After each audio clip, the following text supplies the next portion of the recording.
here for my great challenge. Welcome back to my channel. This is week 10 of my weight loss journey. I'm doing Weight Watchers and I gotta say it's still working. Okay, so I think you can tell that I continue to lose weight. This is week 10. I was a little bit disappointed this week because though I lost weight, I didn't lose as much as I originally had towards the middle of the week. So you know, I weigh myself every day, and at some point in the week I was way past the 2-pound loss, and I was like, woo, let's keep going. And then yesterday we went out for lunch, then we ate at a friend's place for dinner. So I went on the scale this morning at Weight Watchers and it was only a loss of 0.8, so 8 ounces. It's a loss, I'll take it. Altogether, remember I started at 191.8. My goal weight is 150 or below. My current weight is 177.2. I have lost a total of 14 pounds in 10 weeks. So that's 1 pound 4 ounces average per week, which is a little bit above what you're supposed to lose. So I'm very happy about that.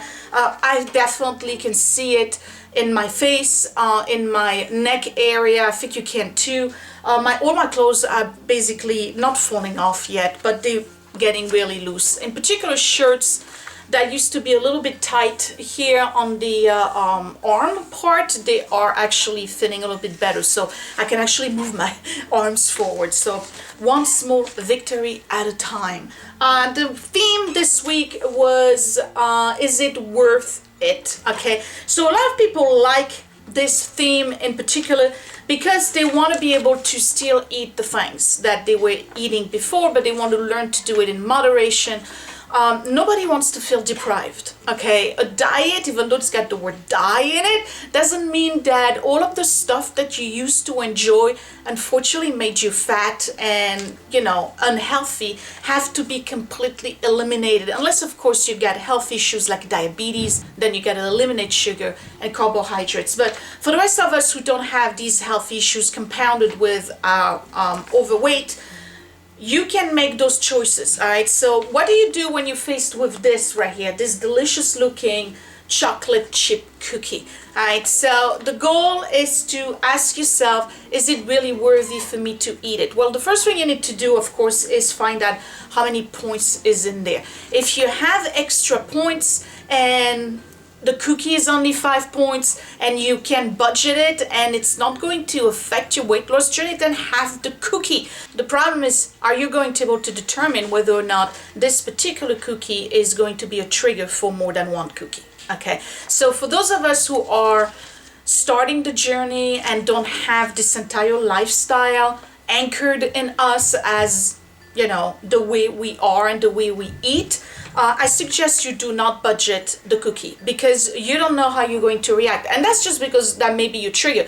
If the cookie is not your trigger, then you don't worry about the cookie, all right? Some people's trigger is pizza. They cannot just have one slice. If they pass by a pizzeria, something happens in their body where suddenly they start salivate like the Pavlov's dog and they have to have that pizza. Okay, so is it really worthy? We're talking points.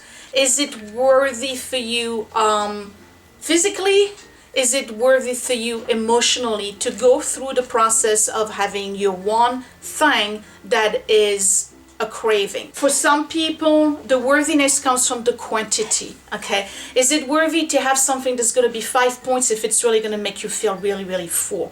Because that particular cookie, let's face it, while it's going to be delicious and you know, all that yummy with the chocolate, and it's going to melt in your mouth and you're going to remember what it was like to be eating cookie freely without worrying about anything, it's only going to last maybe 5 minutes, okay, and then you're going to forget it. Hence the reason why we continue to eat them. So for some people, the worthiness comes from the fullness. Is it really a lot of quantity? Because if 5 points is this much food versus 5 points this much food, well then, you know, most of us will go for this much food. That makes sense. All right, the other one is the worthiness, maybe celebrating. Okay, is it worthy for you to lose a bunch of points or eat into your weekly extra allowance point or your activity point because you're having a birthday party and you know there's going to be, I don't know, chicken wings and whatever people eat at birthday parties and cake. Well then, if that's worthy for you, then do it. The bottom line is that once you establish your worthiness in regards to the food you're going to eat that's going to eat up some of your budgeted points on this diet or lifestyle change, you need to be able to walk away from it at peace. You don't need to feel guilty afterwards. You don't need to feel like a failure afterwards, okay? So if you have, I don't know, we're going to talk about my donuts again at the office. If you have a dozen donuts staring at you at the office and you really, really want it and you feel like you've been sacrificing and doing so well, so you know what, I'm going to have the donuts, I'm going to budget the 12 points. Tonight I'll only have a salad, but once I've eaten the donut, I'm not going to feel guilty. Okay, so that's what you need to ask yourself. Is it worthy for me to eat this? And is it something that's going to make me feel terrible about myself? Is it going to make me feel like an absolute failure the following day when I go on the scale and there was no loss or there was a gain of a couple of ounces? Because let's face it, a donut is not going to make you gain 2 pounds, okay?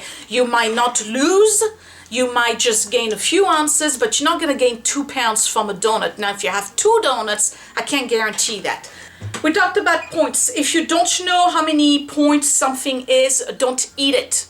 Okay, that's the rule.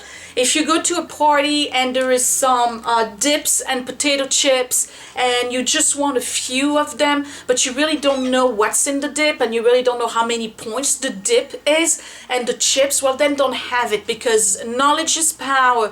Don't go blind on this, okay?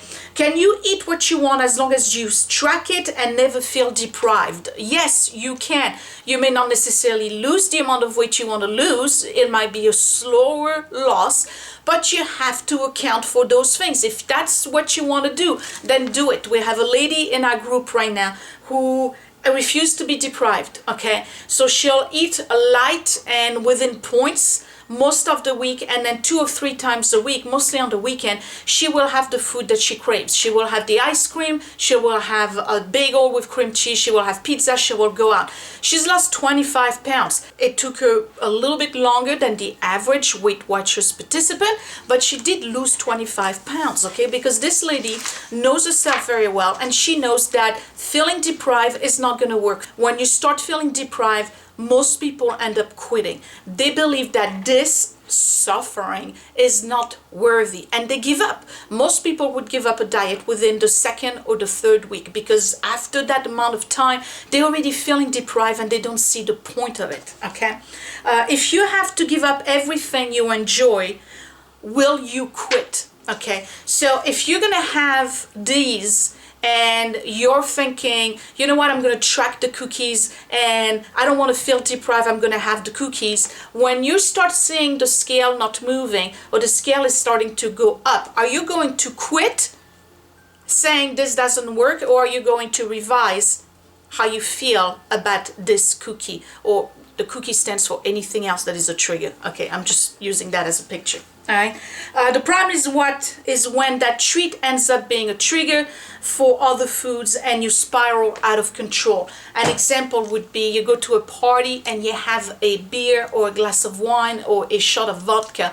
Is that going to lead into you munching mindlessly onto other things? Okay, so there's a lot of thinking that goes into dieting. We all know that there's a lot of restraint, but you don't have to feel deprived. I am not depriving myself. Okay, when I go home and I'm really, really hungry, and if there is, a cookie in the pantry that's like the last one in the pack that needs to be thrown out, guess what? I'll have the cookie. I'm still losing weight, and at least I still have the little bit of treats once in a while for the foods that I really like. I'm a sugar person. I love anything chocolate. I'm not gonna stop eating that. Now you can find alternatives. They may not be the best for you, like the sugar-free chocolate. They have the maltitol in it that makes people sick sometimes. So is it the best alternative? No, but of course you're not going to be looking at a pack of sugar-free chocolate and eat the entire pack because it's sugar-free. Okay, we're not going to do that. What we want to learn from this is the restraint, holding ourselves back, and not having that binging behavior anymore. So is it worthy? Yes, if you track it. Yes, if you agree that this is not going to lead to eating 2 of them or 5 of them or the whole box.